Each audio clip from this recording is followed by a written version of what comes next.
Good morning, children. How are you? I hope you will be fine. Today, we will discuss the long-term causes of World War II. The main causes of World War II were Treaty of Versailles, Great Depression, Fascism, Hitler and the Nazi Party, appeasement, and Japanese expansion. I will discuss each of them separately and then we will conclude our lesson. Treaty of Versailles. It was an agreement between the Germans and the victorious Allies after the World War I.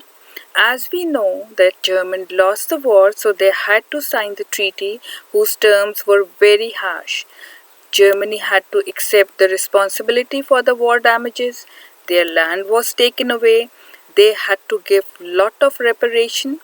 All these terms made Germans very angry and they wanted to take revenge.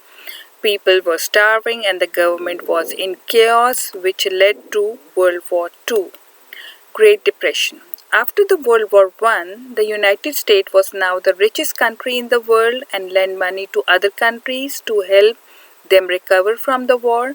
People thought the profit could continue to rise and invested in all kind of crazy and reliable schemes. All of a sudden, however, the stock market in New York collapsed.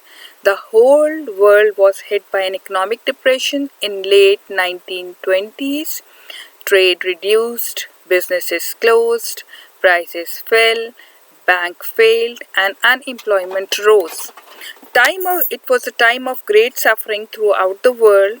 Many people were out of work and struggling to survive, which resulted in unstable government. Sometime during the Depression, people looked for a strong political leader to resolve their problem.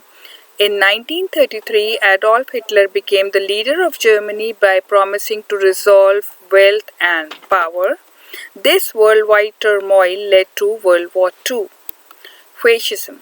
With the economic turmoil left by the World War I, some countries were taken over by dictators who formed powerful fascist governments. These dictators wanted to expand their empire and were looking for new lands to conquer. The first fascist government was Italy, which was ruled by dictator Mussolini. Italy invaded and took over Ethiopia in 1935. Another fascist government was Spain, ruled by dictator Franco. Germany was ruled by Hitler and Stalin ruled Russia. Hitler and Nazi Party. In Germany, Adolf Hitler and the Nazi Party rose to power. The Germans were desperate for someone to turn around their economy and restore their national pride. Hitler offered them hope. He promised to undo the Treaty of Versailles and bring in a strong and stable government. In 1934, Hitler became the Führer and became the dictator of Germany. Hitler resented the restriction put on Germany by the Treaty of Versailles. While talking about peace, Hitler began to rearm Germany. He allied Germany with Mussolini of Italy. Then Hitler looked to restore Germany to power by expanding his empire.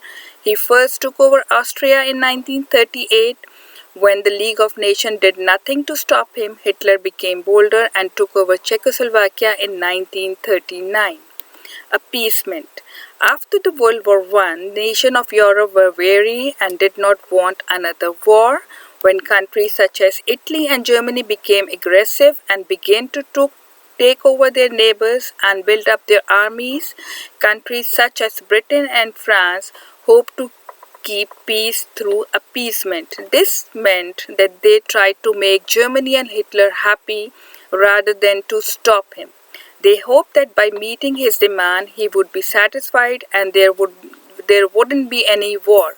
Unfortunately, the policy of appeasement backfired. It only made Hitler bolder. It also gave him time to build up his army. On the other hand, Japan was growing rapidly as a military and an industrial power. They did not have land or natural resources to sustain their growth. For this reason, they began to grow their empire in order to gain new resources. So Japan invaded Manchuria in 1931 and China in 1937, and finally Japan attacked Pearl Harbor, the naval base of America, in 1941, which led USA into the war. These were all the causes which led to World War II. Now get ready for a quiz in your classroom. Thank you.